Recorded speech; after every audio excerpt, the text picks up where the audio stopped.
प्रश्न संख्या 61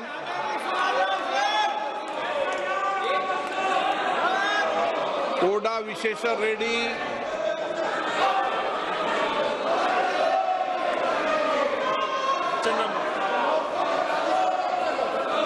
Question number 61, sir.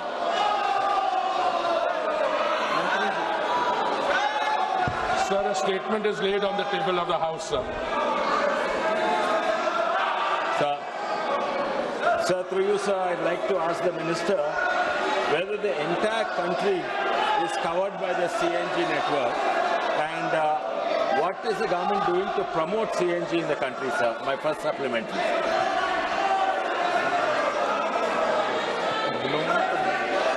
Sir, the body of the answer, in fact, contains the major part of the reply which is sought in the supplementary, sir. Sir, the government is committed to both PNG, CNG and all forms of energy transition, sir. After the latest round of bidding, almost the entire country, if I'm not mistaken, sir, about 96% of the land area is covered by the bids, sir. In fact, the total coverage, sir, in terms of PNG connections in 2014, sir, was 25 lakhs. Today, those connections have increased from 25 lakhs to 1.5 crores. Insofar as CGD stations are concerned, sir, these have also increased in number. Insofar as the geographical areas are concerned, sir, almost the entire country is now covered by this clean energy.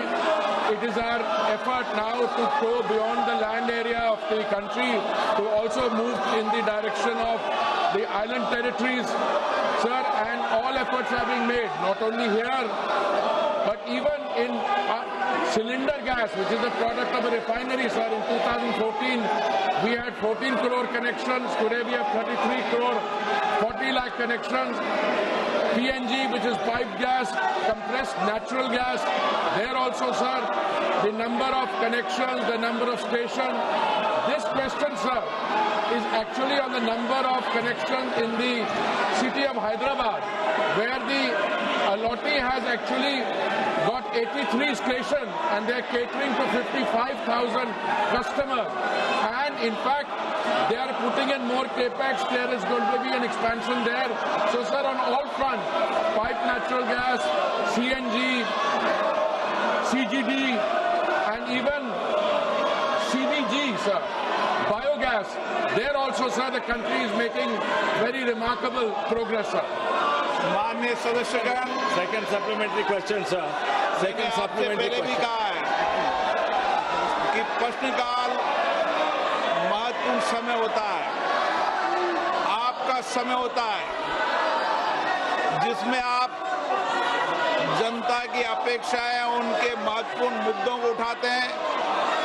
सरकार की जवाबदेही होती है। कई मंत्रालय विभागों के अंदर आपके हुए उठायों से मंत्रालय विभाग में जवाब देते होती है। और मुझे कई मान्य सदस्यों ने कहा कि प्रश्नकाल बहुत मुश्किल से उनका आता है और आपका व्यवहार जिस तरीके से रहता है, ये सदन की गरिमा के अनुकूल नहीं है।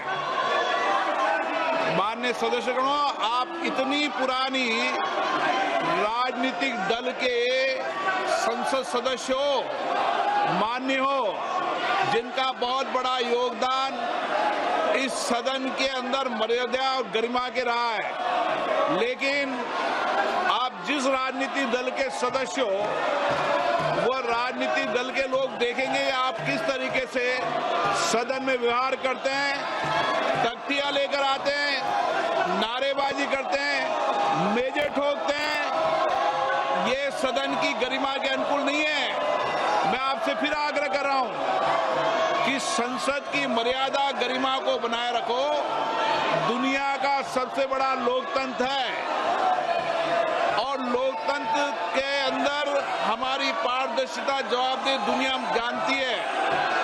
हम जिस तरीके का व्यवहार करेंगे, आचरण करेंगे देश की लोकतांत्रिक संस्थाओं में, उसका क्या संदेश जाएगा? माननीय वेणुगोपाल जी, आप इनको ये सिखाते हो क्या?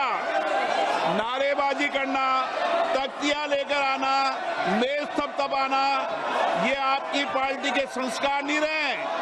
लेकिन जो नई पीढ़ी जिस तरीके के संस्कार कर रही है, वो सारा देश देख रहा है किस तरीके से जनता के करोड़ों रुपए खर्च संसद में होते हैं। मैं पुनः आपसे आग्रह करता हूं, आप सब मानिए, लाखों लोगों ने आपको चुनकर भेजा है, लोगों की अपेक्षाएं आकांक्षाओं को उठाने के लिए, तख्तियां लेकर मेजें खोदने के लिए नहीं भेजा है।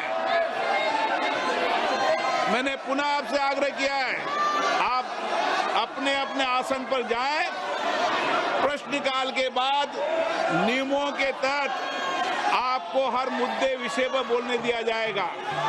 मैं फिर कह रहा हूं, तख्तियां लेकर आने पर सदन नहीं चलेगा। आप या तो सीट पर जाएं, नहीं तो सदन की कार्रवाई आज 2 बजे तक के लिए स्थगित की जाती है।